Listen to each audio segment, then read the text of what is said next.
President of the Republic of Lithuania. I request protocol to escort His Excellency.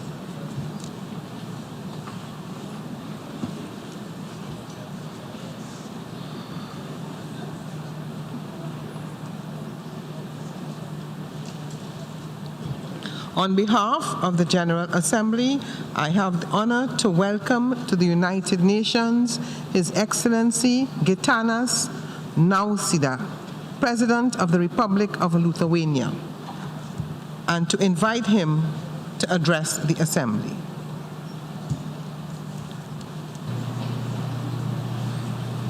Madam President, Excellencies, ladies and gentlemen, it is a great privilege for me to address for the first time this high institution on behalf of the Republic of Lithuania.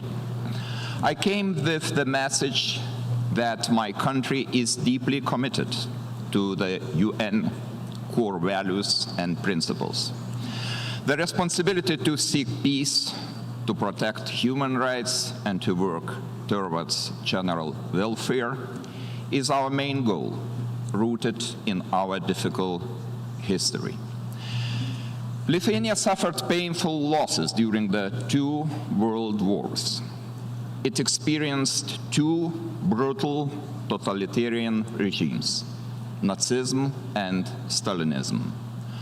After regaining independence almost 30 years ago, we rebuilt democratic state institutions, create an effective market economy, and became part of the world's major political, economic, and cultural organizations.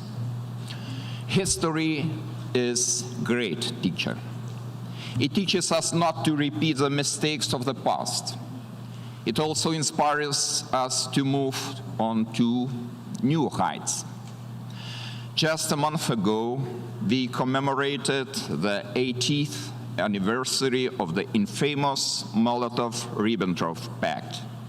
This criminal conspiracy led to World War II and the occupation of the three Baltic states. The same day, every year, we also celebrate a moment of great triumph.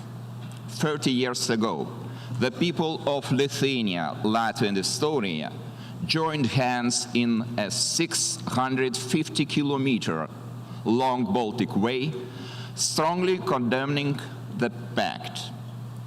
That was an important step in our struggle for freedom, and we'll never forget it. Ladies and gentlemen, Lithuania has always strongly supported and promoted multilateral cooperation.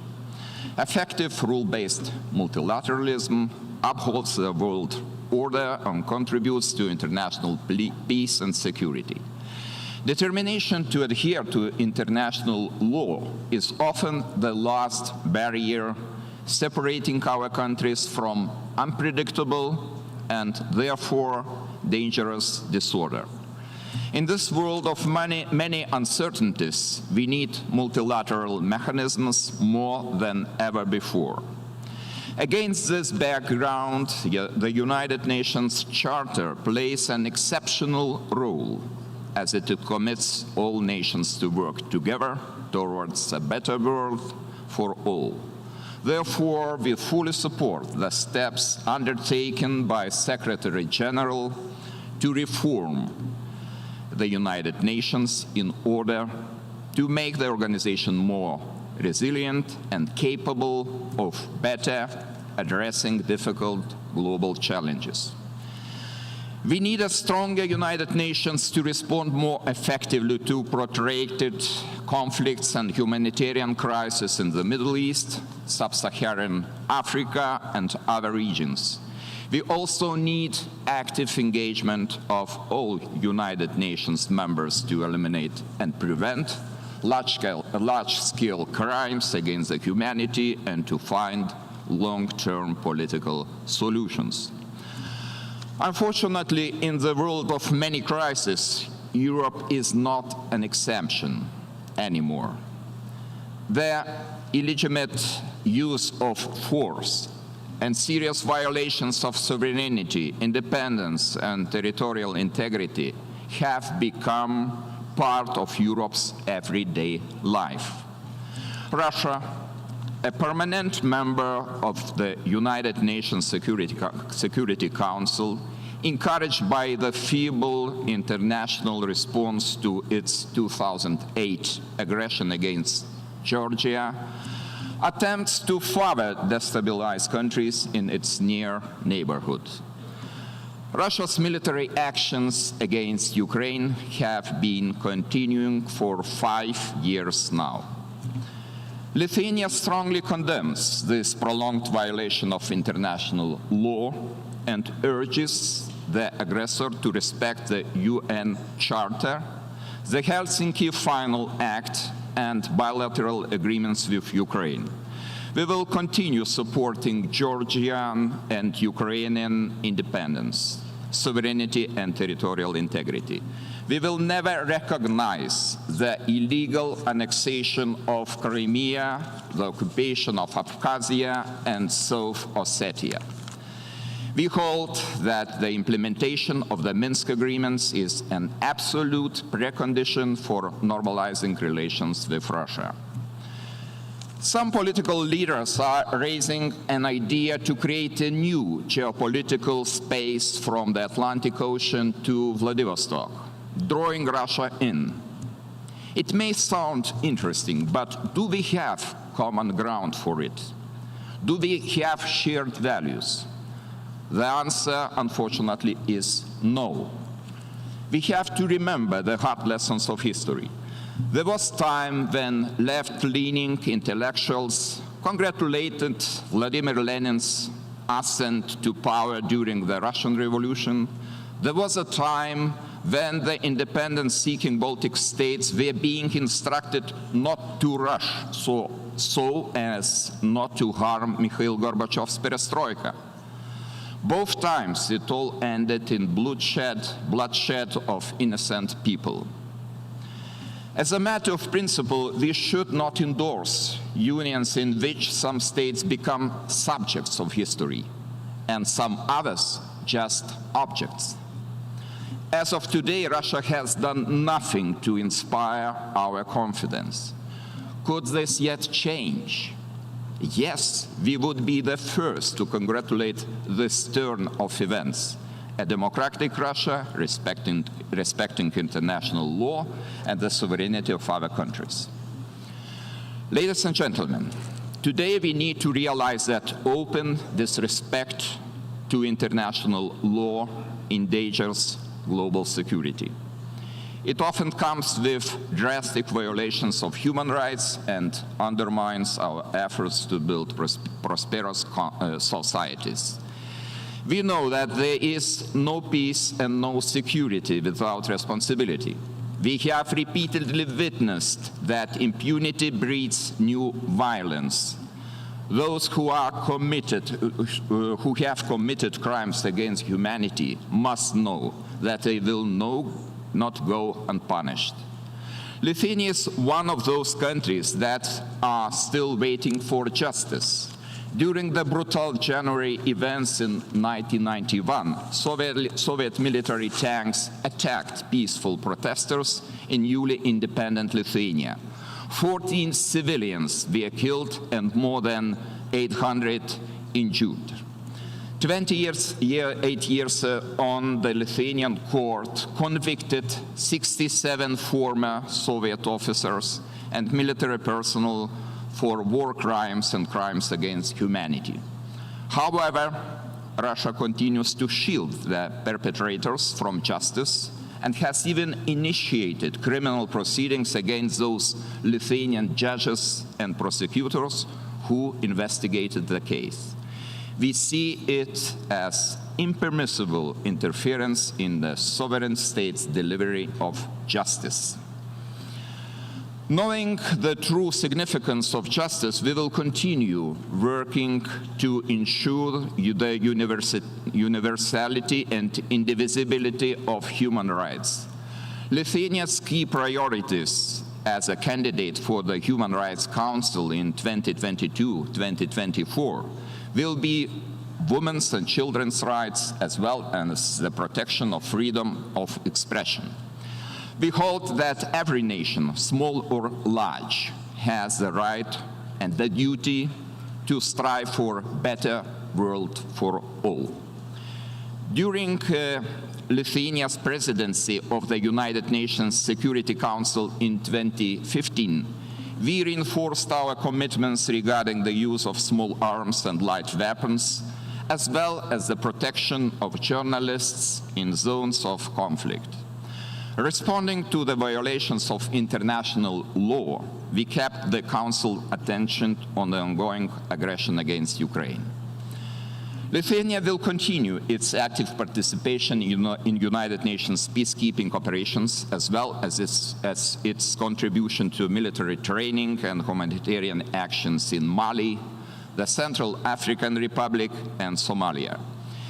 We actively support all efforts to strengthen UN peacekeeping forces, including Action for Peacekeeping and the Secretary General's initiative to fight sexual exploitation in military conflicts. Recognizing the irreplaceable role played by women in building and maintaining peace, we will work to expand women's engagement in peacekeeping operations. Ladies and gentlemen, our common efforts to seek security and justice create the preconditions to fight poverty, income inequality, social exclusion, and climate crisis. Only lasting stability across societies and nations, as well as greater democratic inclusion of all citizens, will ensure the delivery of sustainable development goals. That is why I launched the idea of welfare state in Lithuania as a strategic concept for the next 5 years of my presidency. This initiative is built on the core principles of the 2030 Agenda and Sustainable Development Goals. The most difficult challenge is to translate it into reality. Only specific and streamlined action can bring us closer to success. At the international level, I would call on everybody to identify the biggest threats to the 17 Sustainable Development Goals and to come up with adequate solutions. In Lithuania's view, violations of a rule-based global order, the transformation of cyberspace into a new field for arms race, disrespect for international environmental and nuclear safety standards, as well as neglect of climate change, should be considered as most serious risks. Critical for Lithuania's long-term strategy remains our commitment to the Paris Agreement. Our climate change mitigation policy is based on the sustainable use of renewables and increased energy efficiency. Along with development, wind and solar energy, we are also determined to switch from fossil fuels to biomass in the heating sector. In just 5 years, Lithuania has built an effective network of small biomass boilers, demonstrating that cities and towns can easily transform their district heating, that the local energy potential can be exploited in a sustainable way, and that green jobs can be created fast.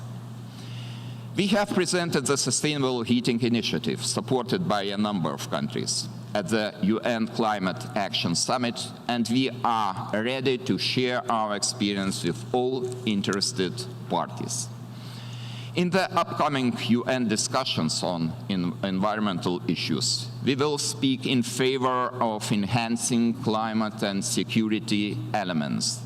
We speak out very strongly on the threats and negative environmental effects posed by chemical weapons dumped at the sea. Technological development creates conditions to reach the seabed more easily, and this entails new risks. Lithuania will not remain silent and will submit for the fourth time a resolution aimed at assessing those risks. We hope that our efforts will encourage the international society to become more engaged in creating a safer, cleaner, and sustainable environment both on land and at the sea. Ladies and gentlemen, only by acting together we can build a better future. Our shared spirit of humanity commits us to treat each other with integrity, to treasure and protect our planet. I believe that inventiveness and international collaboration will enable us to turn the emerging challenges into new opportunities and to contribute to universal prosperity. I would like to conclude my speech by quoting former UN Secretary General Kofi Annan. We will not enjoy development without security, or security without development. We will not enjoy either without universal respect for human rights. Thank you very much. On behalf of the General Assembly, I wish to thank the President of the Republic of Lithuania for the statement just made. May I request representatives to remain seated while we greet the head of state.